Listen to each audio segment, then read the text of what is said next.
All right, today we're gonna be doing the oil change on the 2006 FZ6. If you're looking to get this done quickly, I have timestamps, so you can go ahead, skip to that. No hard feelings, I get it. You're trying to get shit done. So what you'll need is a 17 millimeter. I have this little wrench right here, or you can use a ratchet. Doesn't really matter. Of course, you'll need an oil filter, which I have a Wix oil filter, not the Yamaha one, which, you know, a lot of people like to stick with OEM, but yeah, it doesn't really matter. And for oil, today, for me, I'm going with 20W50. Per the manual, it calls for 10W40, but I'm doing a thicker oil today because I just want to run a thicker oil. And I live in a very hot temperatured place, so it doesn't really matter. I just want the engine to be coated well and all that good stuff. All right, we're gonna start with the drain bolt here, which I've already loosened because it was kind of a pain in the ass. And if he was here, last time, I, you know, did some bad things, and I'm hoping this one comes out all okay. All right, there we go. Let me save the crush washer there. And there it goes. Of course, your drain bolt is just located on the passenger or your left foot side where your gear shifter is. It's just down there at the bottom. I got a piece of cardboard there to help keep oil off the exhaust, something that I haven't had to do because this is my first inline 4. There you go. We got our bolt out.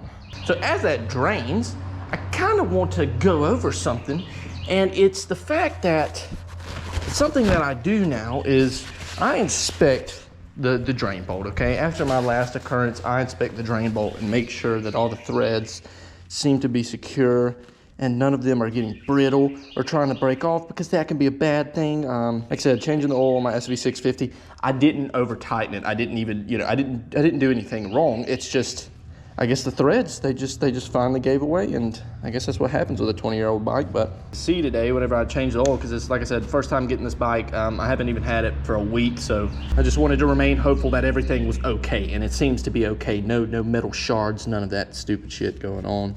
No need for an oil filter wrench, but if you need to, you know, having an oil filter wrench is probably your best bet. You know, they got ones that just attach on there and make everything so much easier than having to sit here and pry on it. There we go.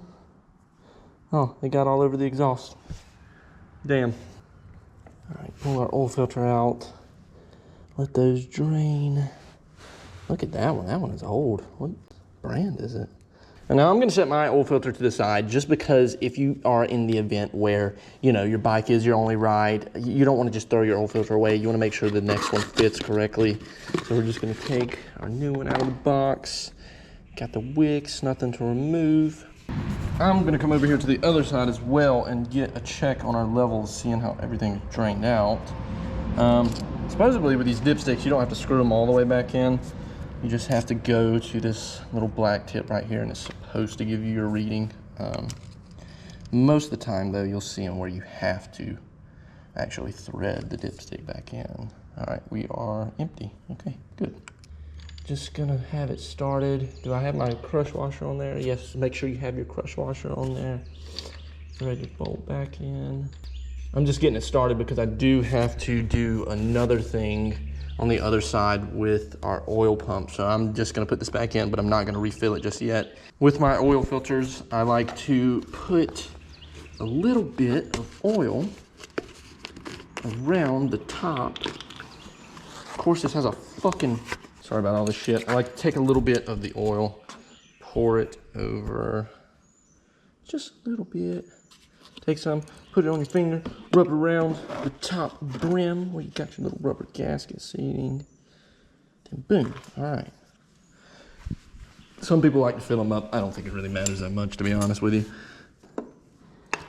Squeeze in here. Everything lines up correctly, I hope. And yes, okay. So you just thread your oil filter back on there. Now, you don't ever want to do these too tight, but you do want to do them tight enough where you know, it doesn't start to rattle off, slip off, and then you have oil going all over your rear tire and shit like that. There we go, that's good and on there. I hate whenever oil filters do not put a textured ending to them, like this one right here, okay? We got Fram. Fram does this, and you have a textured ending right here, so you're not sitting there slipping over glossy paint. I don't know, just a quirk. All right, now we're going to that little oil pump part, because I know we have like some sort of small leak coming out of there. So I'm gonna replace the gasket on that. So yeah, basically right up here, there's you know, there's definitely oil coming out, but it's very slow. Not anything noticeable. You know, it's not engine braking, but it's something that, you know, needs to be addressed or it's going to lead to further issues. So we need an Allen head. So what do we have? We have 1, 2, 3, 4, 5, 6, 7 Allen heads. You got to take all those off. But to be honest, none of them are rusty. It's just, we said it last time, I hate Allen heads. They just give me so many problems. Oh, that one's loose. That might be why. Am I gonna find a gremlin in here? Yeah, that one was loose. It wasn't in all the way. Sit here and compare sizes for a second. No, this is right. So that might be what was going on.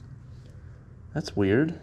It's a little shit like that, man. When you get a used bike, you just have to go over so many different things. Got to check it out. Make sure shit is fine, because if not, then you'll have minor issues that maybe the owner or the previous owner didn't know about, but it's still worth your time to check all this shit out and make sure it's all good. Yeah.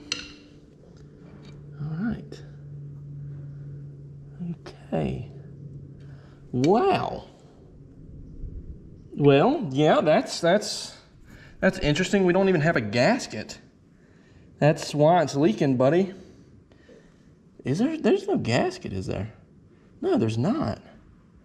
All right, while we're here, we're gonna shine a light on it and kind of check, see if there's any scorching, anything loose in the motor. Just want to kind of go over all this dumb shit, so kind of avoid any big issues in the future. Doesn't look like there's anything in there. Nothing looks scorched. Everything looks pretty well maintained, I believe. Oh, there is a gasket. I'm a dumbass. Holy shit. That's a gasket. That one looks pretty fresh too. Okay, there we go. Got a nice seal.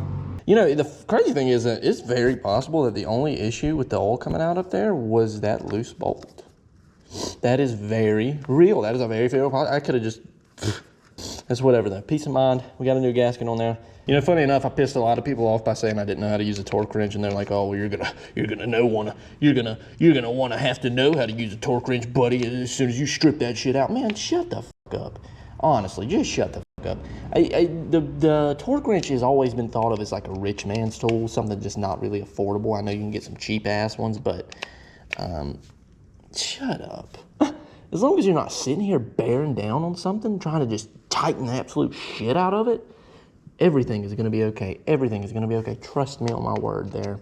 We still got a good ways to go. We've only used about a quart. Boy, this oil look like syrup, man. This shit better do what I'm thinking it's going to do. Make things run a little bit smoother. Of course, if you live in like cold climates, you probably don't want to put super heavy oil in your stuff, but all right, what we're going to do, we're going to start the bike up a couple times, cycle it. I'm going to check back over. We done our drain bolt, we tightened our filter. Of course, we got our cap on this side, it's on. Everything's screwed down there. All right. So now, cycle the bike.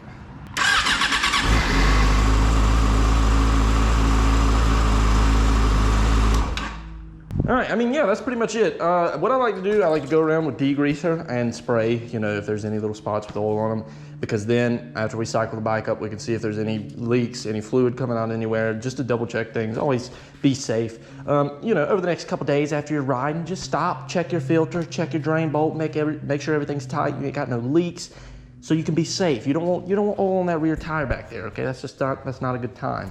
Anyway, if you enjoyed this video, make sure to like button, hit the subscribe button. If you have any questions, you can join our community Discord. The link will be in the description below. And yeah, thank you for watching, and I hope all of you have a great day and an easy process with changing your oil. It's easy. It gets easier every single time you do it.